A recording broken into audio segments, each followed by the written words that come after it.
Your Excellency, this has laid the foundation of the conversations which will take place for the next 3 days here. And due to public demand, I'll invite our champion, Eliud Kipchoge, to share some of secrets. What does it take to make a champion? We want to see champions in this sector the way we have champions in our sports sector. Karibu.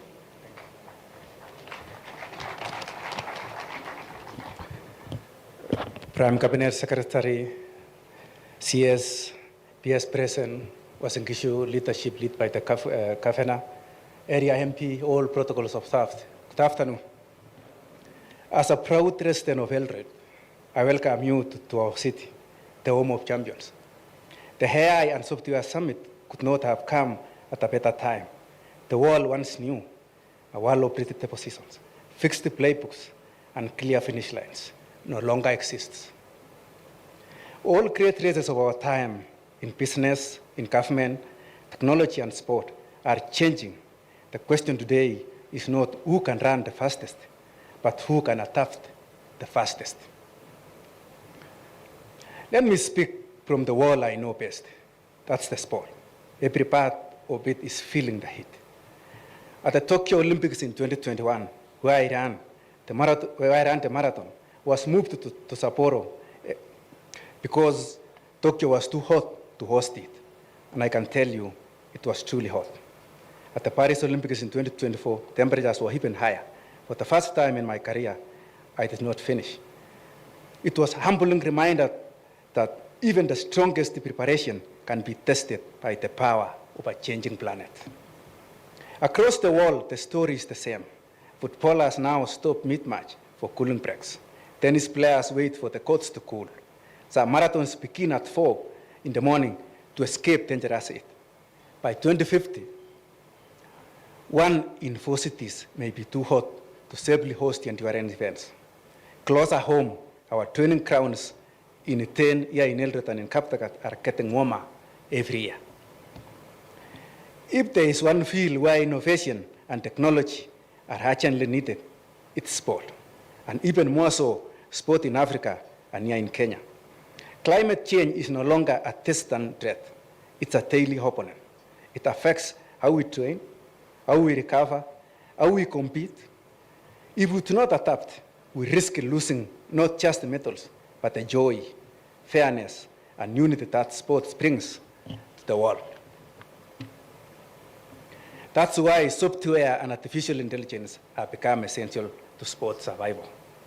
AI and data are already rewriting the playbook. They monitor heart rate, temperature, hydration, and fatigue, and signal when recovery is needed. Smart sensors track weather and hair quality, helping organizers plan safer starting times and prevent heat stress. Data platforms manage energy to use in stadiums and transport, reducing emissions from major events. Performance analytics guide training while preventing injury, and predictive tools monitor health and nutrition to keep athletes performing safely. This is not the future. It's happening now. Teams that master data already win more, travel smarter, and recover faster. Technology will not replace discipline. It will refine it. It turns effort into insight, preparation into precision, and potential into performance. For Kenya and Africa, embrace this change is not optional. It's how we protect our legacy as sporting nations and how we stay competitive in a fast-changing world. Africa cannot stand on sidelines. We must lead this transformation. By 2030, 42% of world's youth will live on this continent. We are expected to create over 230 million digital jobs within the next decade. The global sports technology market, valued at $17 billion today, will be more than double by 2035. And Africa will be the youngest, hungriest market in it.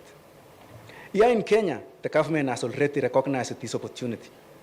Through the Ministry of Youth Affairs, Sports and Digital Economy, bold steps are being taken to integrate innovation into every sector, from digital skills to green tech-enabled sports infrastructure. But for potential alone does not equal progress. We must turn talent into systems and systems into opportunity. If you connect Africa's athletic strength with the digital innovation, if you combine the mindset of runners with the skill set for coders, we can build one of the sustainable and inclusive industries in the world. This is not just about sport. It's about jobs, dignity, and the future of Africa innovation. Now let me speak to you directly, especially the young people in this room. This is your race to run, and how we prepare will shape the future of our country. First, please master one digital skill, just one. It could be coding, design, or data, but choose one thing and get really good at it. In running, we repeat the same stride until it becomes natural, and the same applies to learning. You don't need to know everything. You need to master something.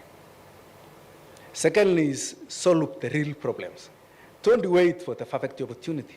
Look around you. Maybe it's how we deal with heat, waste, or mobility. Innovation begins with the problems you can see. Enjoy big solutions, start at small, with someone saying, let me fix this. Thirdly is track your progress. As athletes, we record every run. We look at best time and recovery. You should do the same with your ideas. Note what works and what doesn't, because what you measure, you can improve. And remember, your ideas are valuable. Protect them and hone them. Fourthly, build your communities of learning. No one trains alone. Champions work in teams. They push and support each other. The same is true in tech and innovation.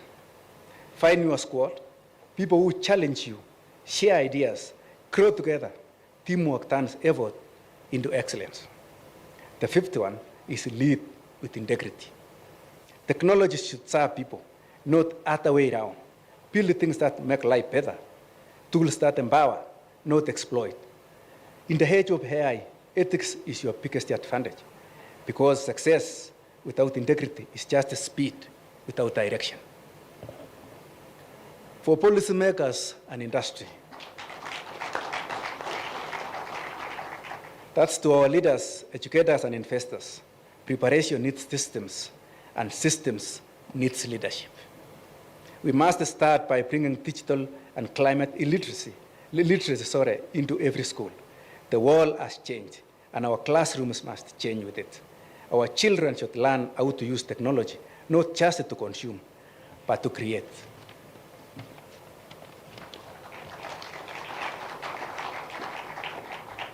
We need to open up data safely so innovators can build new solutions. When information is locked away, ideas suffocate.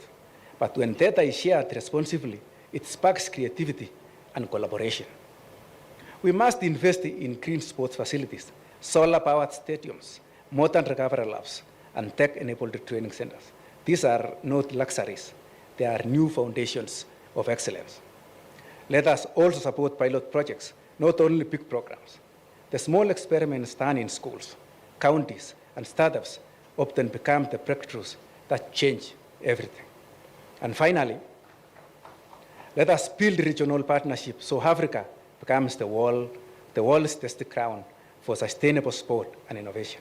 When we combine vision with action, preparation becomes progress. The private sector, government, and youth all have a lane to run in. But it's only when we move together that we finish strong. Together, let us use the power of innovation to shape future where sport, technology, and humanity move in the same direction.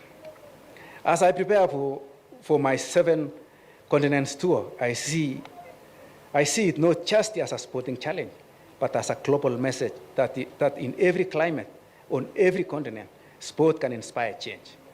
This journey is about connection, adaptation, and unity, showing that even as the world changes, the human spirit endures. And I hope it reminds us all that Africa is not running behind. Africa is setting the pace. I look forward for seeing some great discussions and great innovations that will transform our country and the world. I thank you.